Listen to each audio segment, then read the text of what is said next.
बिस्मिल्लाहिर्रहमानिर्रहीम। ये देखें, ये काशू नट का दरख्त है जिसके ऊपर से एक शाख कट के नीचे हुई है।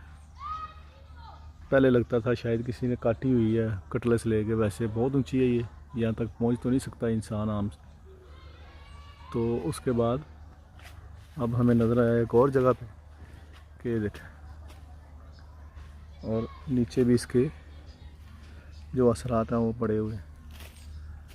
और अब हमें ये समझ आई है कि कुछ परिंदे हैं जो लकड़ी को काटते हैं दरमियान से, और अंदर से जो गूंद निकलती है वो खाते हैं शायद ये। और एक ऊपर भी पड़ी शाख, वो भी काटी हुई है परिंदों ने।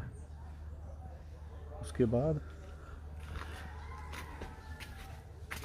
ये भी उन्होंने काटी हुई है, और इसके जो मुर्दा है वो नीचे पड़ा हुआ है।